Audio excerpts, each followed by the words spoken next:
প্রত্যেক মহিলারা ঘর সংসারের পাশাপাশি সংসারের বাইরেও অনেক কাজ করে থাকে। আর এই কাজগুলো যদি একটু বুদ্ধি খাটিয়ে আর কিছু ঘরোয়া টিপস ফলো করে আমরা করে নিতে পারি, তাহলে কিন্তু সংসার থেকে অনেকটা পরিমাণ সাশ্রয় হয়, তার সাথে অনেকটা পরিশ্রম কমে, আর অনেকটা কিন্তু আমাদের সময়ও বাঁচে। সেরকমই আজকে কিছু টিপস নিয়ে চলে এসেছি, যেটা নাকি তোমাদের অনেকটা কাজে লাগবে।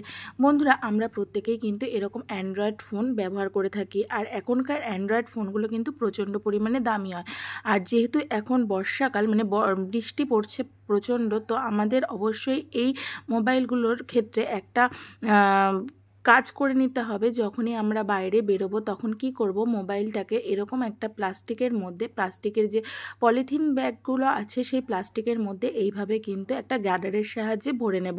ভরে নেওয়ার ফলে কি হবে বলো তো, আমাদের যতই বৃষ্টি হোক না কেন আমাদের কিন্তু মোবাইলটা ভিজবে না। কেননা বন্ধুরা, এখনকার বাজারে মোবাইলের দাম কিন্তু অনেকটা।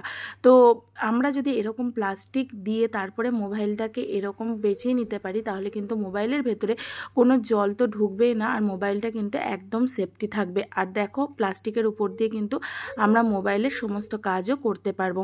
আর তো বন্ধুরা, আমরা যখনই বৃষ্টির দিনে বাইরে যাব, এই প্রিকশনটা কিন্তু আমরা অবশ্যই মেনে চলবো। আর মেনে দেখবে, এটা কিন্তু তোমাদের অনেকটা উপকারেও আসবে আর অনেকটা কাজেও আসবে। তো টিপসটা যদি ভালো লেগে থাকে অবশ্যই বন্ধুরা একটা লাইক করে দিও। চলে যাচ্ছি বন্ধুরা পরবর্তী টিপসে। বন্ধুরা, আমাদের প্রত্যেকের ঘরেই কিন্তু এরকম গেঞ্জি আমাদের বাচ্চারা পরে থাকে, কিন্তু এই গেঞ্জিগুলো কি হয়, দীর্ঘদিন ধরে আলমারিতে থাকতে থাকতে গেঞ্জিগুলো কিন্তু কুঁচকে যায়। আর এইগুলো কিন্তু যদি আমরা ডাইরেক্টভাবে ইস্ত্রি করতে যাই, সেক্ষেত্রে কিন্তু এই যে প্রিন্টটা দেখছো, এইটা কিন্তু গলে যায়, আর গলে গেলে বা ফেটে যায়, আর এটা ফেটে গেলে কিন্তু এই গেঞ্জিটা পুরোপুরি নষ্ট হয়ে যায়। তো বন্ধুরা, আমাদের এরকম গেঞ্জি দীর্ঘদিন ধরে আলমারিতে পড়ে থাকা গেঞ্জি বন্ধুরা আমরা কি করে ইস্ত্রি করব, একটা সহজ উপায় আছে বন্ধুরা। আমাদের ঘরে যে কোনো পেপার বা কাগজ যাই থাকুক না কেন, এরকম যখনই এই সমস্ত গেঞ্জিগুলো আমরা ইস্ত্রি করতে নেব, তখন কি করব, এইভাবে একটা খবরের কাগজ এরকম দিয়ে নেব, মানে যে প্রিন্টটা রয়েছে সেটার উপরে। তারপরে মানে ভালো করে ইস্ত্রিটাকে হিট করে নিয়ে সেই পেপারের উপর দিয়ে একটু ভালোভাবে জোরে প্রেস করলেই কিন্তু সুন্দরভাবে আমাদের গেঞ্জিটা ইস্ত্রি হয়ে যাবে। আর এর ফলে কিন্তু যেহেতু কাগজটা দেওয়া আছে, সেহেতু কিন্তু ডাইরেক্ট হিট লাগছে না ওই কার্টুনটার উপরে বা ওই প্রিন্টটার উপরে, যার ফলে কিন্তু সেটা নষ্টও হয়ে যাবে না। আর খুব সুন্দরভাবে কিন্তু আমাদের এই যে এই রকম প্রিন্টের জামাগুলো কিন্তু সুন্দরভাবে আমাদের ইস্ত্রি করা হয়ে যাবে। আর অবশ্যই বন্ধুরা মাথায় রাখবে, এই ডাইরেক্টভাবে কখনোই এই গঞ্জিগুলো ইস্ত্রি করতে যাবে না। ইস্ত্রি করতে এইভাবে গেলেই কিন্তু তোমাদের হবে বিপদ। তো টিপসটা যদি ভালো লেগে থাকে অবশ্যই একটা লাইক করে দিও। চলে যাচ্ছি বন্ধুরা পরবর্তী টিপসে। বন্ধুরা, আমাদের প্রত্যেকের ঘরে এরকম কিন্তু ছোট ছোট বোতল আমাদের থেকেই যায়। যেমন ধরো গোলাপ জল, কেওড়া জল, এইগুলো আমরা বিরিয়ানি করার জন্য আনি। আর এই বোতলগুলো আমাদের কি হয়, যখন শেষ হয়ে যায় এরকম আমরা খালি বোতলগুলোই কিন্তু ফেলে দিই। কিন্তু এবার থেকে বন্ধুরা এই বোতলগুলো কিন্তু আমরা ফেলে দেবো না। ফেলে না দিয়ে একটা ছোট্ট কাজ করে নেব। প্রথমে দেখো, বোতলটার মাথাটা এইভাবে আমি কেটে নিচ্ছি। তো এখানে দেখো আমার অলরেডি বোতলের মাথাটা কিন্তু কাটা হয়ে গেছে। এবার কাটার পরে কি করব বন্ধুরা, এরপরে এই যে ঢাকনাটা আছে, ঠিক এই ঢাকনাটার মাথায় একটা কাঁটা চামচ দিয়ে পুরো এই একটু গরম করে এই ঢাকনাটার উপরে কিন্তু আমি ফুটো করে নেব। তো দেখো, এখানে আমার ফুটো করাও হয়ে গেছে। এরপর বন্ধুরা এটা আমরা কি কাজে লাগাবো, এটা কিন্তু একটা দারুণ বন্ধুরা টুলস তৈরি হলো, যেটা দেখলে কিন্তু তোমরা অবাক হয়ে যাবে। তার জন্য আর একটা জিনিস লাগবে। দেখো, আমাদের যে ঘরে অনেক সময় কি হয়, এরকম বাচ্চাদের যে বেলুনগুলো আছে সেগুলো কিন্তু থেকেই যায়।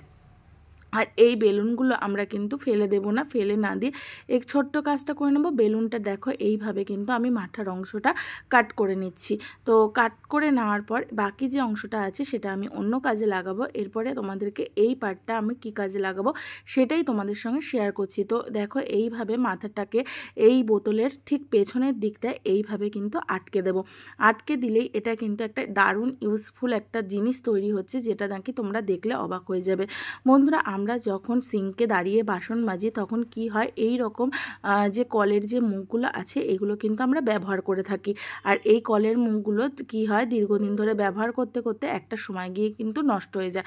তখন আমরা পুনরায় বাজার থেকে কিন্তু কিনে আনি। আর এই মুখগুলোতে একটা অসুবিধা কি হয় বলো তো, এটা কিন্তু আমরা চারিদিকে ঘোরাতেও পারি না প্রয়োজনার্থে। তো আমরা কি করব, এই যে আমি যে জিনিসটা বানালাম, যে টুলটা বানালাম, এই বেলুনের যে মাথার অংশটা আছে সেটা দেখো এরকম এরকম কলের মুখের মধ্যে এইভাবে কিন্তু আটকে দিচ্ছি। খুব ভালোভাবে বন্ধুরা আটকে দিতে হবে। আটকে দেওয়ার পর এরপর তোমাদেরকে কলটা আমি চালিয়ে দেখাবো। এত সুন্দরভাবে জল পড়বে আর জলটা কিন্তু এদিক ওদিকেও কিন্তু ছিটিয়ে পড়বে না। আর আমরা প্রয়োজনার্থে এটা এই যে কলের মুখটা আছে এটা কিন্তু মুভমেন্টও করতে পারছি।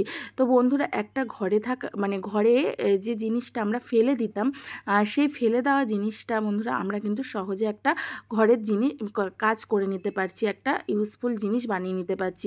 হলো না বন্ধুরা একটা কাজের জিনিস? অবশ্যই বন্ধুরা তোমরা ট্রাই করবে, আর ভালো লাগলে অবশ্যই বন্ধুরা একটা লাইক করে দেবে। চলে যাচ্ছি বন্ধুরা পরবর্তী টিপসে। বন্ধুরা আমাদের প্রত্যেকের ঘরে বাচ্চা থেকে বুড়ো প্রত্যেকে কিন্তু আমরা এরকম চশমা বা সানগ্লাস কিন্তু ইউজ করে থাকি। কিন্তু দেখা যায় এই সানগ্লাস আর চশমাগুলো ইউজ করতে করতে একটা সময় গিয়ে কি হয়, এটা কিন্তু খুবই নোংরা হতে থাকে। আর এটা যতই আমরা ধোয়াধুয়ি বা ঘষাঘষি বা বিভিন্ন স্প্রে দিয়ে আমরা ঘষি না কেন, সেক্ষেত্রে কিন্তু আমাদের কাজটা সহজে পরিষ্কার হয় না। এছাড়াও ধরো আমরা যে বাজার থেকে অনেক সময় এই চশমাগুলোকে পরিষ্কার করার জন্য বিভিন্ন লিকুইড কিনে আনি, কিন্তু সেটাও কিন্তু একটা খরচা সাপেক্ষ হয়ে দাঁড়ায়। তো বন্ধুরা আমরা বাজারেও যাব না, তো ঘরে থাকা একটা সামান্য জিনিস দিয়ে আমরা কি করে এই চশমাটা পরিষ্কার করে নেব। কিচ্ছু বন্ধুরা লাগবে না, আমাদের ঘরে এরকম ভেজলিন কিন্তু প্রত্যেকের ঘরেই থাকে। আর শীতকালেই আমরা ভেজলিন ইউজ করি, গরমকালে সেরকম একটা ইউজ করি না। আর শীতকালে দেখবে আমাদের ঘরে এরকম একটা সময় গিয়ে কিন্তু অনেকটা ভেজলিন বেঁচে যায়। তো সেই ভেজলিনটা দিয়ে কিন্তু আমরা চশমাগুলো পরিষ্কার করে নিতে পারবো। তো ভেজলিনটা প্রথমে দেখো লাগিয়ে নিলাম, লাগিয়ে নেওয়ার পর একটা টিস্যু পেপার দিয়ে কিন্তু এইভাবে হালকা হাতে আমি ডলে নিচ্ছি। তো প্রথমে এরকম ভেজলিন দিয়ে ডলে নেওয়ার পর তারপরে একটা সুতির ন্যাকড়া দিয়ে কিন্তু আমি ভালো করে চশমাটা পরিষ্কার করে নিচ্ছি। বন্ধুরা আমাদের বাইরে গিয়ে বা বাজার থেকে কোনো লিকুইড আলাদাভাবে কেনার দরকার নেই, ওই ভেজলিনটা দিয়ে কিন্তু আমরা সুন্দরভাবে চশমাটা পরিষ্কার করে নিতে পারবো। তোমাদেরকে আগেও দেখিয়েছিলাম চশমাটা কতটা পরিমাণ ময়লা হয়েছিল, প্রায় স্ক্র্যাচ পড়ে গেছিলো।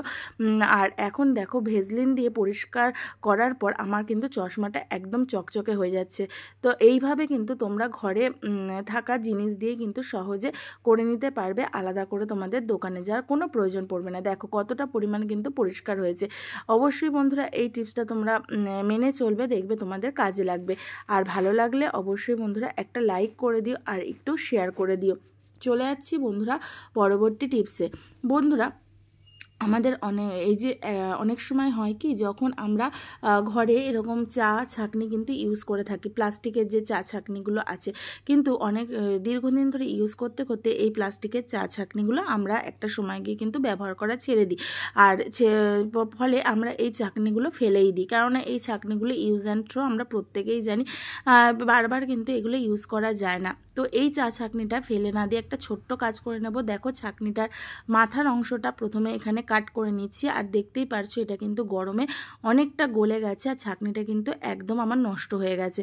তো এইভাবে কিন্তু আমি মাথার যে ডান্টিটা আছে সেটাও আমি কেটে নিলাম। তারপরে এই মাথার কাছে যে বাড়তি অংশটুকু আছে সেটাও কিন্তু কেটে নিলাম, একটু ছুরিটাকে গরম করে নিয়ে। যেহেতু এটা প্লাস্টিকের সেহেতু কিন্তু সহজেই কিন্তু আমার এই কাটা হয়ে গেল। এরপর এই ছাঁকনিটা বন্ধুরা আমরা কি কাজে লাগাবো সেটা তোমাদেরকে চলো দেখাই।